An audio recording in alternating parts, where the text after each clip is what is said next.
A new theory of mental illness. Consistent experiences with my hypnotized patients have fostered my understanding that mental illness can be attributed to several sources that include current life traumas, including prenatal and birth traumas, possession or attachment by earthbound spirits, possession or attachment by demon spirits, soul fragmentation, and soul loss. Current life traumas, including prenatal and birth traumas in psychiatry. Current life traumas from early childhood are well recognized as a source of mental illness. As a result, this cause will not be covered in this book, permitting me to discuss other causes of mental illness in detail during the sessions with my hypnotized patients. I have found that another source of mental illness finds its roots in prenatal and birth traumas. The experiences of the fetus are far more dynamic and penetrating than we ever suspected. The scars the fetus sustains in the prenatal months and during birth carry over later in life. The fetus in the womb tunes into its mother's emotional, mental, and physical feelings and accepts them as its own. It listens to its mother's interactions with others, and even if it does not understand her language, it still picks up on the emotional content of the exchange. The physical shock and trauma of the birth process can also create multiple physical, emotional, and personality problems later in life. The baby, upon its birth, feels rejected and cast out into a cold world from the warmth and security of the womb. I find problems and feelings of separation anxiety, rejection, inferiority, inadequacy, anger, remorse, loneliness, depression, fear, panic attacks, paranoia, claustrophobia, headaches, asthma, and sinus problems can stem from prenatal and birth traumas. To heal the patients of these problems, we need to help them in recalling, releasing, understanding, and resolving these prenatal and birth traumas.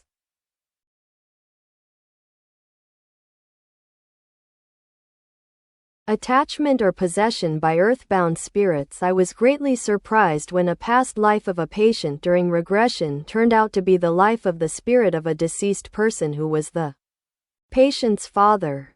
Since that first occasion, several patients have reported finding inside them another spirit, a human soul separate and distinct from their own soul.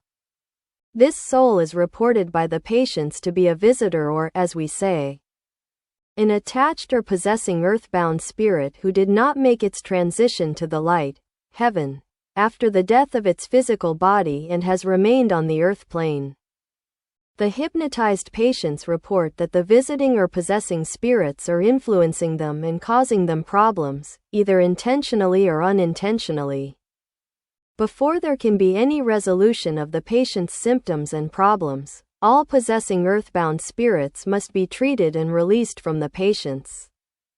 This approach is not in keeping with the psychiatric tradition and definitely is not part of my training.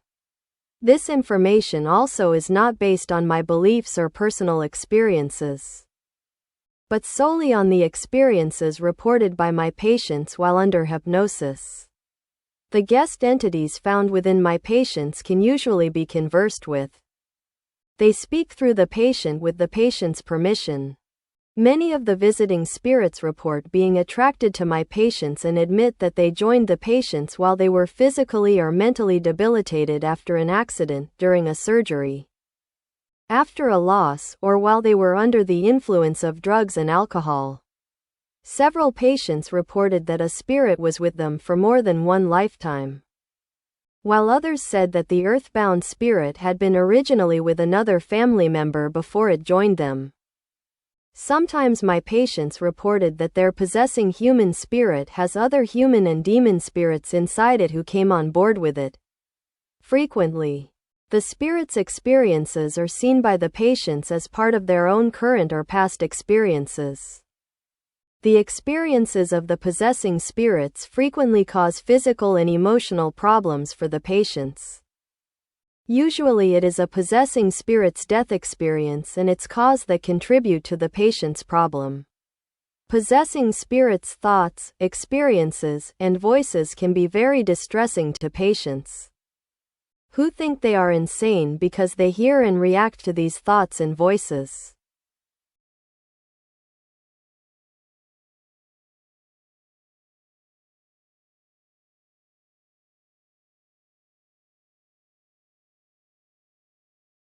Possession or attachment by demon spirits. My hypnotized patients not only report having possessing human spirits inside their bodies, but also report finding black, gray, or red entities that they say are demons.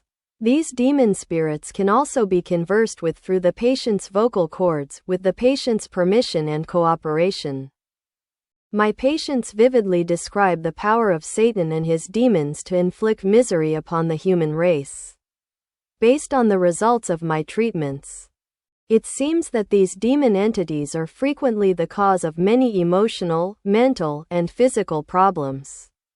According to my patients, these possessing demon spirits are the single leading cause of psychiatric problems, especially depression and its associated cluster of problems. Demon spirits have a greater influence in patients' lives than any of the previously mentioned causes. Many people have a preconception of what demon possession is like, based upon their religious beliefs and their experiences with the entertainment media. Many of my patients find it hard to believe that they are being influenced by demon beings even though they themselves report such influence.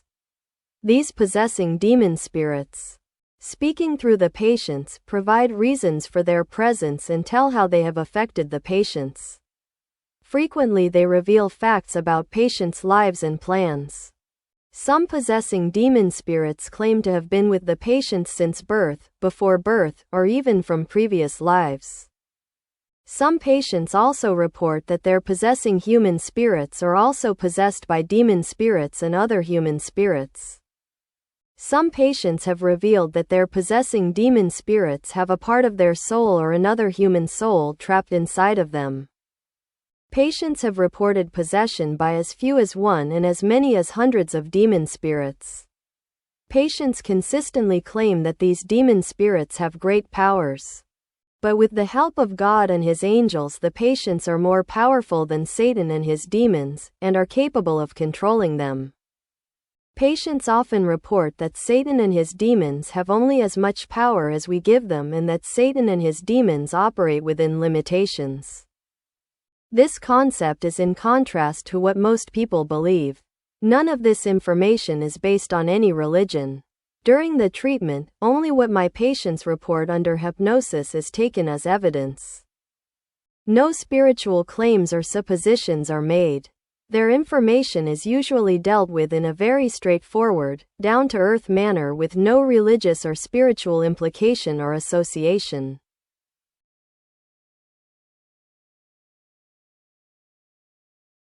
Soul fragmentation and soul loss. My hypnotized patients consistently report seeing their souls in their chest, neck, or head.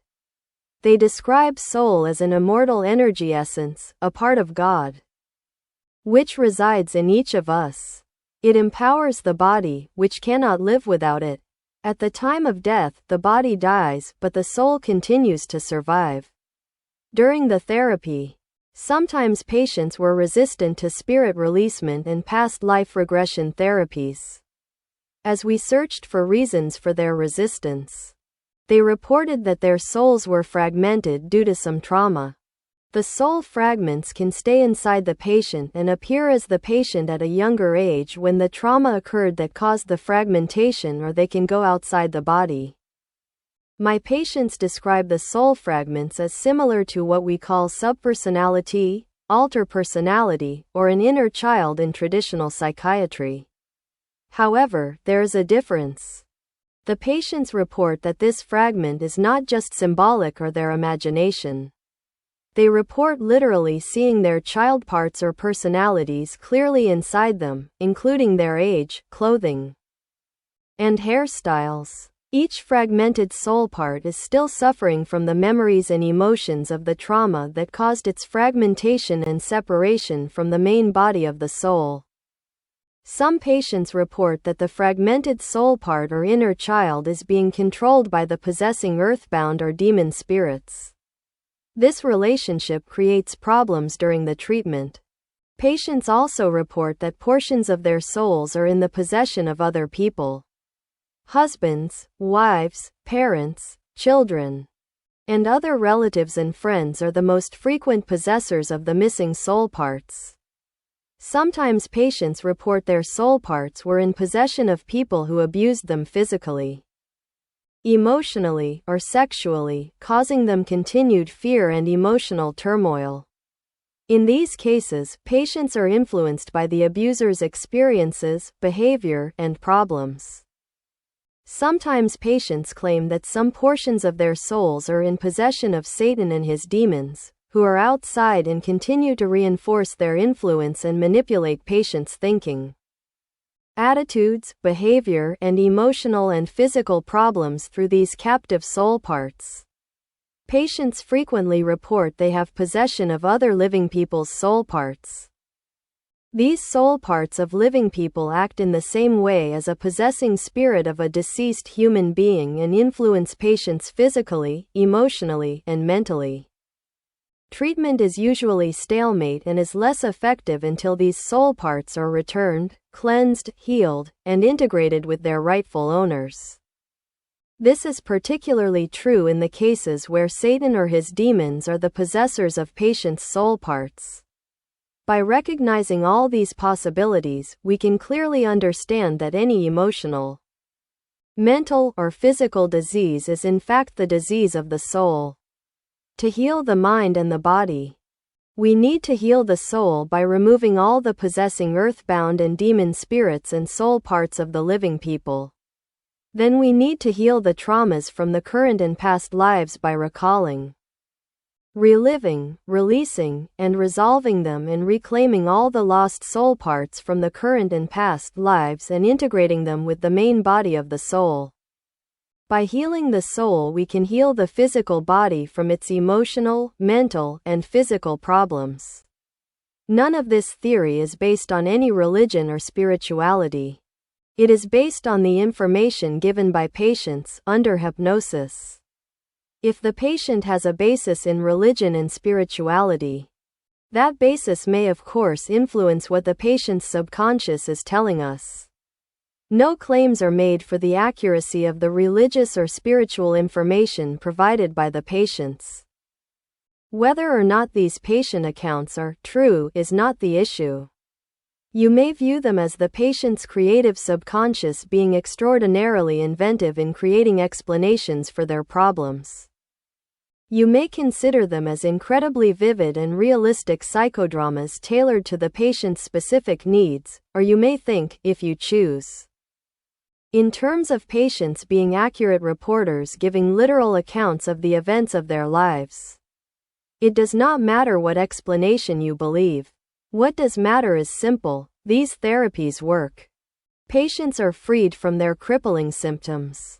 As a physician and a psychiatrist, I am satisfied with the dramatic results regardless of the explanation.